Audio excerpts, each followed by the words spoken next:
Settings की जहाँ तक बात है तो ISO फंक्शन को हम लोग बहुत डीपली अगर सीखते हैं तो हमें बहुत ही फ़ायदा होगा। जैसे हम ISO को कहीं लॉक भी कर सकते हैं। अगर हम ISO ऑटो रखते हैं तो हमें बहुत ज़्यादा प्रॉब्लम का सामना करना पड़ सकता है।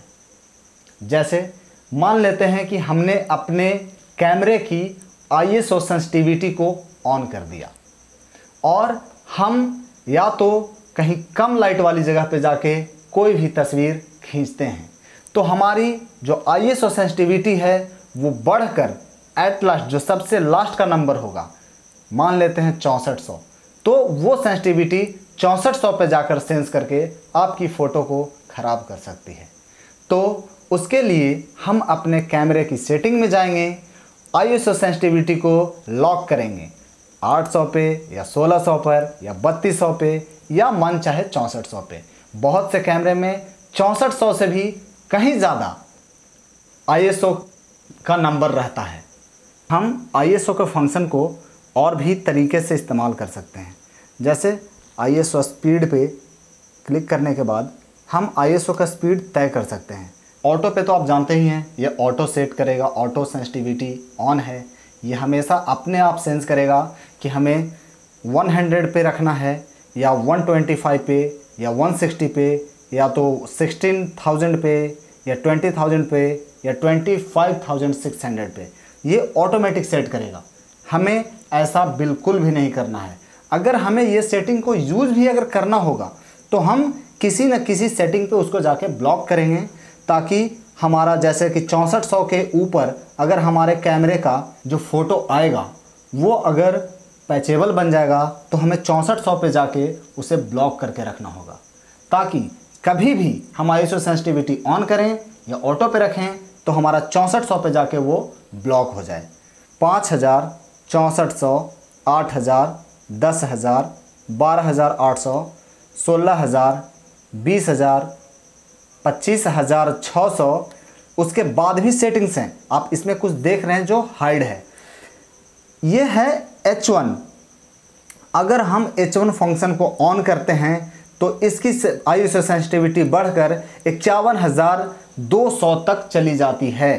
एक और फंक्शन है H2, अगर इस फंक्शन को भी हम अगर ऑन करेंगे तो इसकी ISO सेंसिटिविटी बढ़कर हो जाएगी 1,24,000।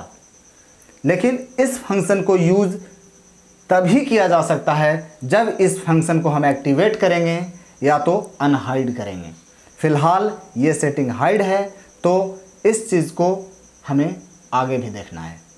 ISO स्पीड रेंज, इसमें हम ये जान सकते हैं कि हमारा मिनिमम ISO की स्पीड कितनी है और मैक्सिमम हमारी ISO की इसमें सेंसिटिविटी कितनी है।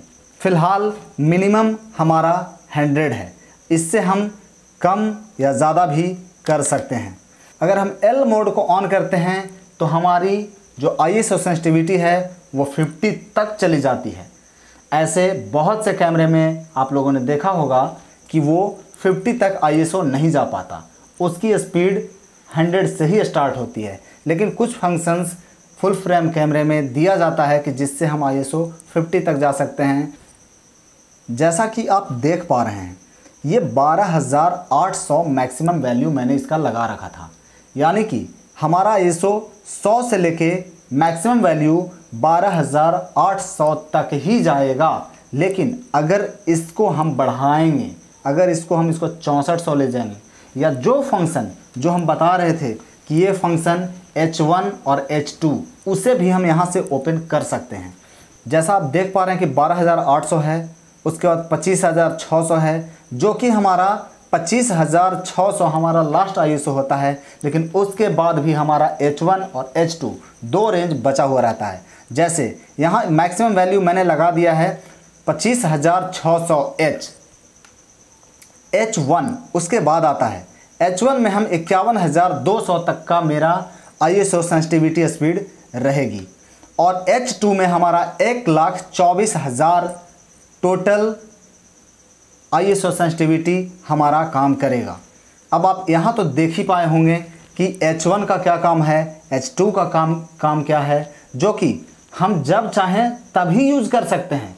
हमेशा के लिए ये नहीं दिया गया है, ये रेयर केस में कभी कभी इस्तेमाल करने के लिए दिया गया है, इसलिए उस फंक्शन को हमेशा हाइड करके रखा जाता है। ऑटो ISO रेंज, इसका मतलब ही होता है कि हम ISO को ऑटो पे रखेंगे तो कितना बाई कितना जा सकता है। ये हमारा ISO स्पीड रेंज था, जिसे हम मैनुअली बढ़ा या घटा सकते हैं। और अगर अभी इसको देखें तो ये मिनिमम 100 ISO तक और मैक्सिमम आपका 12,800 तक जाएगा, जो कि ऑटो मोड में रहेगा, जैसा कि ऊपर शो कर रहा है ऑटो ISO रेंज। तो आज के लिए इतना ही। कल हम लोग शटर स्पीड की बात करेंगे। तब तक के लिए